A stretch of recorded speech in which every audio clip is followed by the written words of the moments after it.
Recently something bad happened to me and it's so terrible, but I'm not going to talk about it right now because right now I want to do something that I know will make me feel better, and that is to make a review video for you guys. So today we're going to try out let me show you.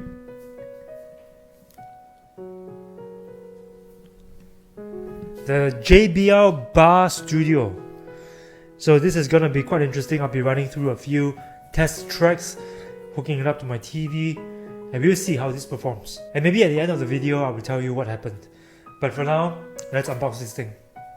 So here's what you're getting in the box. You're getting a remote control, a tiny one that allows you to do source switching between different sources like HDMI, 3.5mm, USB, optical input, and Bluetooth. Also volume controls and bass controls, and different sound modes, which we will try later. An optical cable, 3.5mm mini jack cable, some 2-pin power cords, 2 mounting brackets, some literature here, and I believe this to be the template for the mounting bracket. And finally the sound bar, but this screen is too small. We're gonna need some B-roll here. Crazy nights speeding by, hard to run and wild.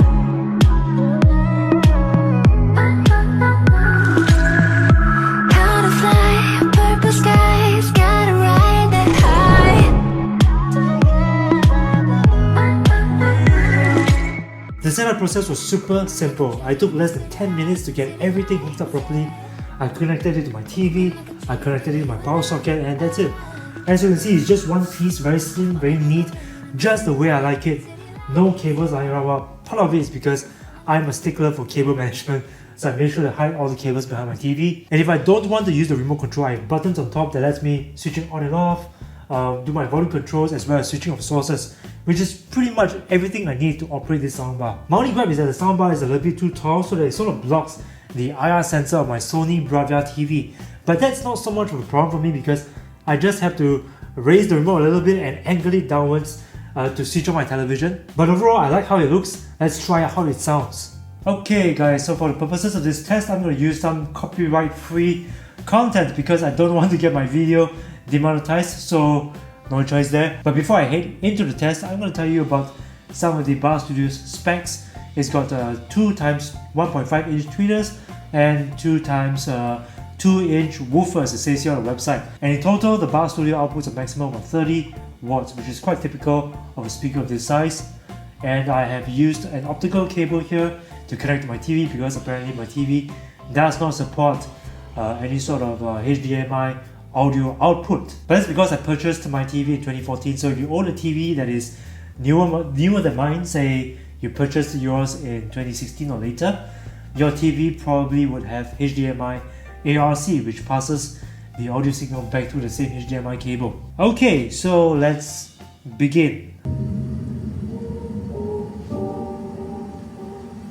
This is at like medium volume level.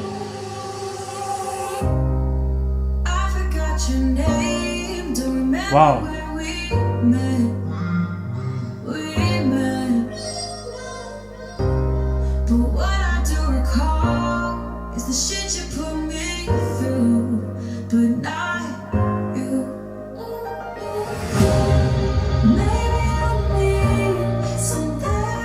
Not bad.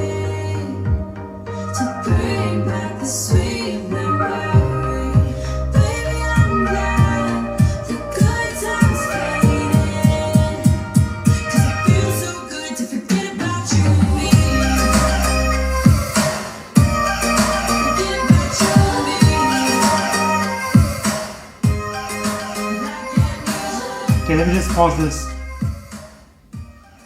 Not bad, very good first impression. Okay, so vocals obviously was quite clear, sounded very effortless, very nice, I like it. It sounds quite detailed and open as well. For such a small speaker, it sounds like a much bigger speaker. And I didn't activate surround mode at all. Surround mode would have made it sound bigger, I guess, but this is just at its default setting. You get a little bit of bass, but not much. So if you're a bass head, then this speaker is definitely not going to be for you. But it still kind of get a certain sense that there's some sort of heaviness and weightiness to the music. And I believe it's due to the fact that it's got bass pods at the side. So you still get a little bit of bass extension in there. Not bad, not bad. This time we're gonna try surround mode, okay? See if it sounds a lot more spacious.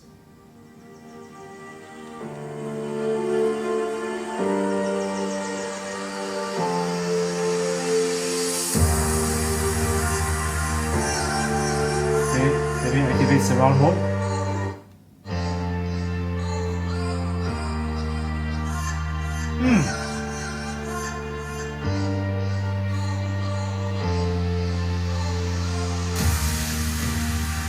Okay, it does sound spacious. It does sound like there's a little bit more spread in front of me, you know. Like the sound stage kind of opens up, but there's some compromise there I sensed. Let me just pause. So I also sense that that you lose a lot of volume in the middle, and the sound sort of kind of gets spread out.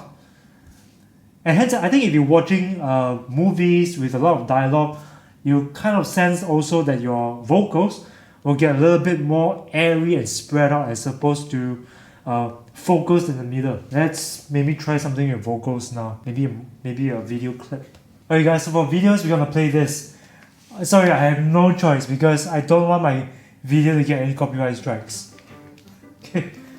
Sorry guys. I'm here at MBS Singapore and I'm at So handsome! Launch on the latest product range, ranging from TVs to soundbars. A lot of the TVs Okay, so this is in here are largely regular similar mode. to Let's what switch we it to saw surround last year mode. with a single, but with a few upgrades. 3 key upgrades. First upgrade is the A9 processor. The new A9 processor packs 50% more processing power, and as a result, you get Okay. better frame rates. Not bad. It feels more spread out, you know. Second, Let's switch it back to normal. is this collaboration with Meridian. Now, Meridian is this British company that specializes Now back to surround mode. but of course, they are collaborating with LG to bring you there. Okay, I conclude that I prefer its sound in surround mode. I mean, surround mode sounds great, sounds more open, spacious. The separation, the track separation and the detail separation are more spread out. You know, it feels more like I'm at the event, you know. It sounds great in standard mode too. Dialogue sounds louder. You get a lot more focus in the middle. But I feel that's more important, say, if you're watching a news program or a talk show, where it's not so important to get it spread. But for every other situation, I would recommend you use surround mode. Now, if you're gaming, what would it be like if you're gaming? So we're gonna find out, okay? I'm gonna play a game on this. Okay, so I'm playing Battlefield 1.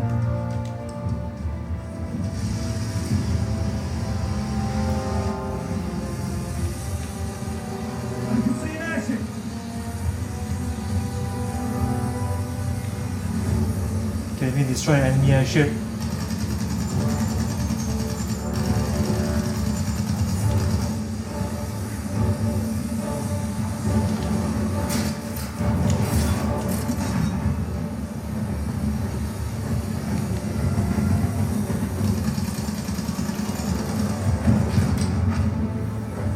Not sure if this is in standard mode as well.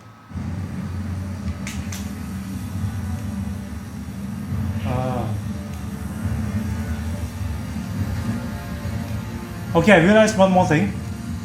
If you're activating surround mode, it sounds a lot softer. Sounds not a lot softer, but a bit softer only. Boom. But I certainly prefer it sounds more spread out, more open. It feels more like a sound system, a sound bar, instead of a little piece in the middle. We have caused severe damage to the enemy airship. That's great. Okay, you know what? I'm gonna stop here. Okay, great. Yes. Yeah, I thought that was great. In fact, for a little bar like this, if I was sitting further to the back and not so close to the bar, I'm sure the spatial effect will be much more immersive. For video games and movies, it may not achieve that 5.1 or 7.1 surround sound effect that comes with much larger, more sophisticated sound bars, but for just a $299 Singapore dollar sound bar for this size, actually it does achieve its purpose of being a great substitute for your TV speaker. Obviously, if you just want to watch TV programs with it, then using the standard mode is enough. You don't have to put it into surround mode. And for music, it sounds pretty decent. So I think for this size, for this price point, it serves its purpose very well as a comprehensive all-in-one solution. The only thing I haven't tried yet is the Bluetooth. Most probably I'll try it now. I'll pair up my phone to it. Honestly, I might just invest in some form of tablet just to play this game. Oh, there's the drop right there.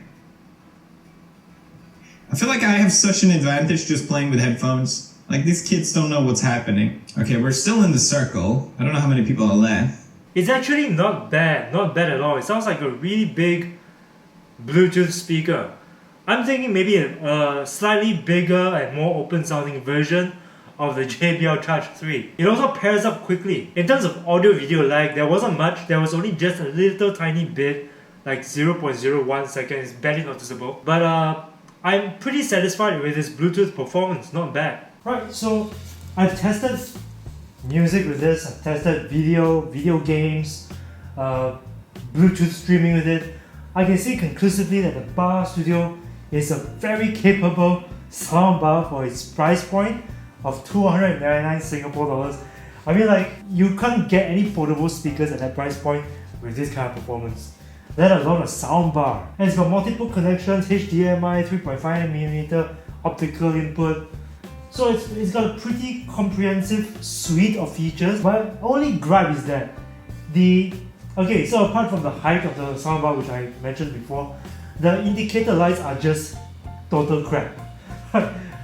Volume controls are not difficult to understand, but at no point in time will you know whether this soundbar is set into surround mode or standard mode or any kind of mode really. There's no indicator lights that will help you understand what mode this is in. And this is something that you guys will have to figure out to get this soundbar. But that aside, I still think that overall it is a great soundbar to own, the Bar Studio. Hey guys, sorry I had to switch my phone. My camera died. And it's so late now, I don't want to wait for it to charge up again. I just want to go to sleep. I'm super tired. Some of you may know that I run a retail business on the side to help support my passion of making videos for you guys. That's because at this point it's impossible for me to live on YouTube ad revenue alone. So money has to come from somewhere, right? Retail is one of my major sources of income. I sell merchandise on my website, and selling merchandise on my website actually helps to cover some of the costs of being a full-time content creator. Recently I received an order that was worth around 800 bucks, 800 Singapore dollars. Of course, I was very happy because it's not every day that you get an $800 order. So I contacted the customer, I thanked him, I accepted his payment, processed the order, and delivered the goods. But recently, in fact just a few days ago, I received a notification from Shopify that a chargeback has been opened on that one particular order. Apparently the customer claimed to his bank that the order was fraudulent and the bank has refunded him, and the bank will in turn, or has already, charged me the full amount that the customer paid me for that item. So to simplify, I lost the goods because it was delivered, and I'm losing the money because the bank is gonna charge me back for it. So of course the order wasn't fraudulent, so I sent up a dispute to the bank, but the chances of winning such disputes is exceedingly low for merchants at this point in time, and I'm not expecting to win back my 800 bucks. And to me that is a very big deal because it's 800 bucks. It's a huge buyout of my income, and it's just so unfair, right? I mean, this is clearly theft, you know. But what can I do? To me, that is a lot of money, and that's why for the last couple of days I was in a super bad mood. I wasn't in the mood to do anything at all. I actually wanted to record this video a few days ago, but I just didn't have the. But I decided, you know, just screw it. I'm gonna live as I have before and continue making videos for you guys, and being the same content creator that I always was. And I'll just treat this as a very painful $800 lesson. I know I'm not asking for any kind of sympathy because I know that I'm far from being the only person who has been defrauded before, and $800, wow, that pales in comparison to one of my friends who lost $10,000 to someone he knew all his life. But it just goes to show how we have to be really careful. To my entrepreneur friends out there, please be careful because chargeback frauds happen all the time. I mean, the last couple of days I read up a lot on the subject. It just pays to be a little bit more careful and a little bit more wary about the kind of orders you accept. I'm not going to review more details than I already have because that wouldn't be wise, but I will say this has been a very painful lesson for me, and it totally justifies why I am gradually trying to pivot away from retail, because retail stuff like this happens. You get defrauded, it's a lot of work, you have to monitor your competition, and what I really want to do all the time is to make videos as a content creator for you guys. So that's why I set up a Patreon account, because that seems like a pretty good opportunity to break away from retail and to go into full-time content creation. But right now, I have one very precious patron. So Andrew, if you're watching this, you're the best, man. Till now, you're the only one patron that I have. I'm not gonna lie, having more patrons will really help me pull away faster from retail. The link is down below, by the way. If you guys want to contribute, it's not obligatory, but I have reward tiers for $1 and $5 per month. So $1 is great, $5 is even better, of course, but any kind of contribution would really help me to finally stand up on my own 2 feet as a content creator. Earns you brownie points, by the way, and whether you contribute or not, I love you guys and thank you so much for supporting me. And if you haven't subscribed, please subscribe and ring the bell to join my notification squad, because I upload every single week and you don't want to miss another video. So thank you guys for watching. I hope you enjoyed the review, and I'll see you again in the next one. Facepalm out!